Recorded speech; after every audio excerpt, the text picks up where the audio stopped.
모르면 손해보는 핵심 정보. 알아두면 유익하고 이득 보는 정보. 안녕하세요. 오늘의 꽃중년 TV 시작합니다. 오늘의 생생정보입니다. 첫 번째, 65세 이상 이것 있다면 추가로 연금을 받는다. 혹시 이런 생각해 보셨나요? 내가 평생 낸 보험료, 내가 살아있을 때 더 많이 활용할 수는 없을까? 사망보험금 말 그대로 사망 후에야 지급되는 돈인데 만약 이 돈을 생전에 사용할 수 있다면 금융위원회가 새롭게 발표한 사망보험금 유동화 정책에 대해 알려드리겠습니다.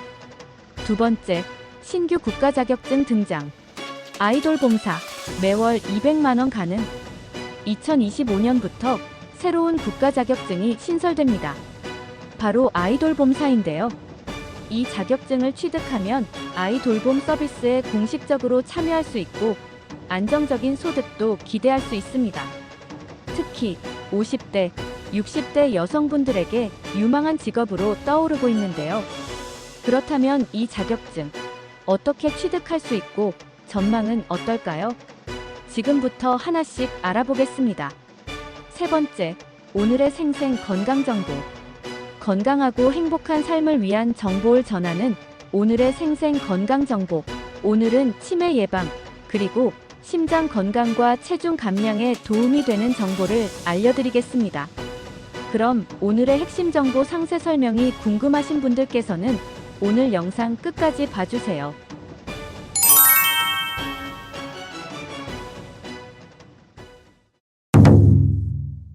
첫 번째, 기존의 종신보험은 보통 가입자가 사망한 후에 유족이 보험금을 받는 구조였어요. 그러다 보니 정작 가입자 본인은 이 돈을 활용할 수가 없었죠.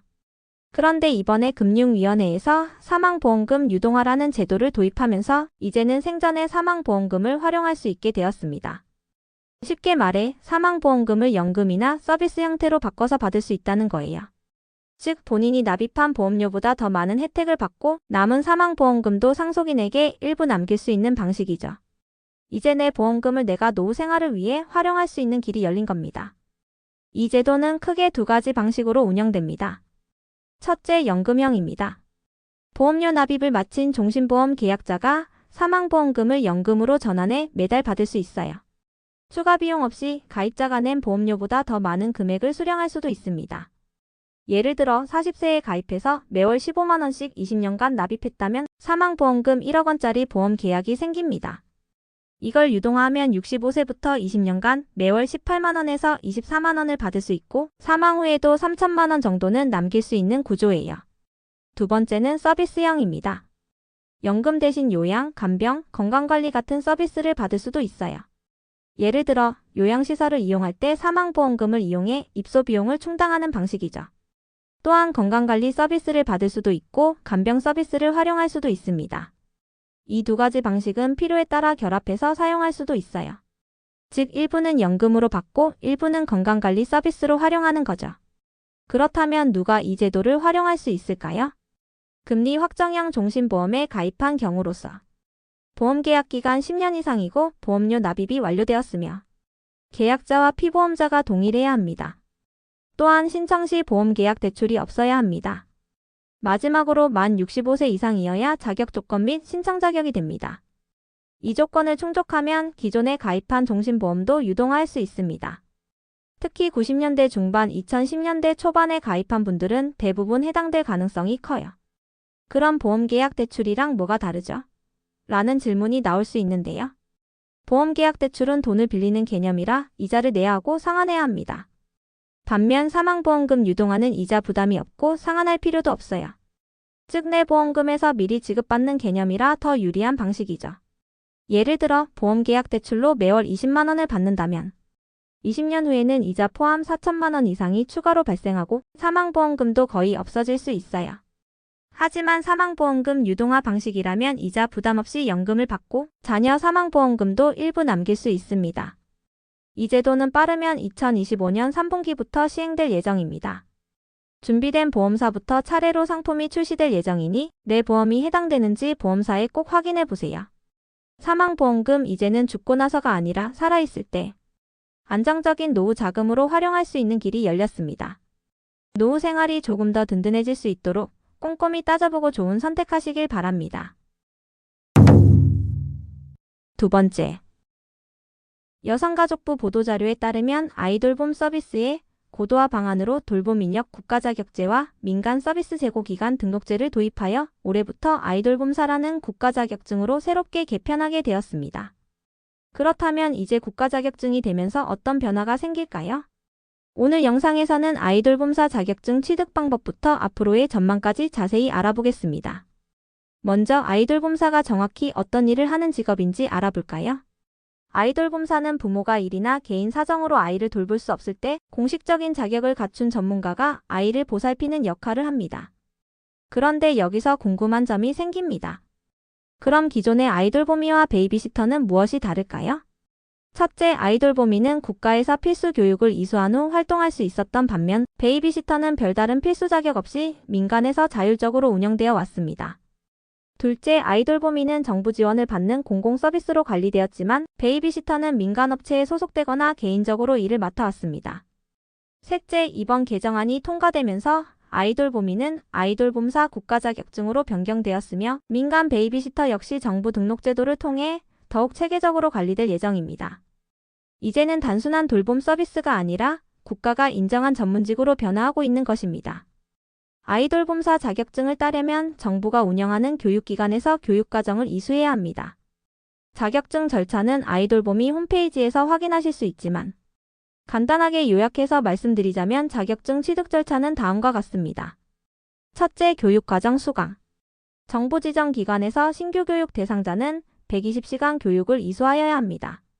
다만 유사 자격증 보유자인 경우 40시간의 교육만 이수하셔도 됩니다. 교육 내용에는 아이돌봄 기본교육, 응급처치, 아동심리, 놀이지도 등이 포함됩니다. 둘째, 필기시험 응시. 교육을 수료한 후에는 필기시험을 봐야 합니다.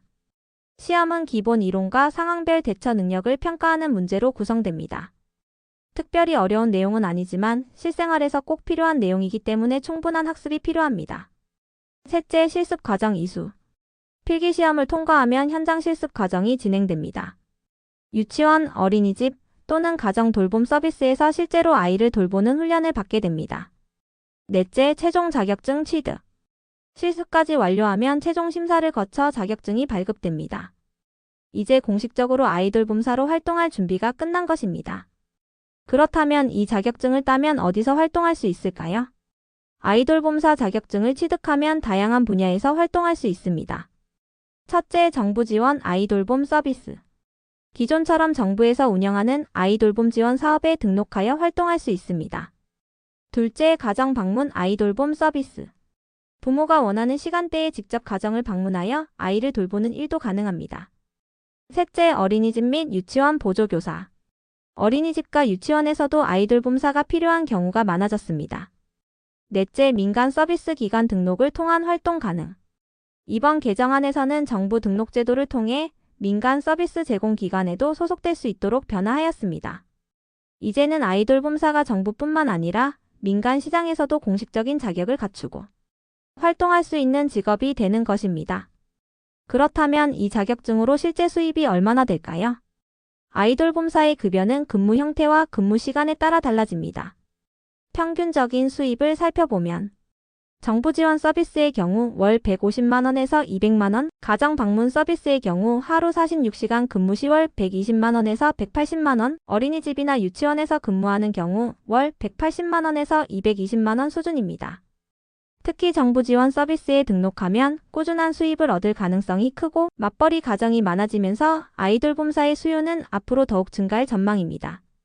또한 이번 개정안에서는 아이돌봄사에게 손해배상 책임보험 가입을 의무화하였습니다. 즉, 돌봄 과정에서 발생할 수 있는 안전사고에 대한 법적 보호가 강화된 것입니다.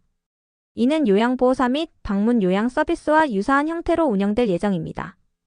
따라서 앞으로는 전문적인 교육을 받은 아이돌봄사가 더욱 안전하게 근무할 수 있는 환경이 조성될 것입니다. 지금까지 2025년부터 시행되는 신규 국가자격증 아이돌봄사에 대해 알아봤습니다. 아이돌봄사는 맞벌이 가정 증가로 인해 더욱 중요한 역할을 하게 될 직업입니다. 정부가 지원하는 공식적인 자격증으로 안정적인 수입을 기대할 수 있습니다. 특히 50대에서 60대 여성분들에게 유망한 직업으로 떠오르고 있습니다.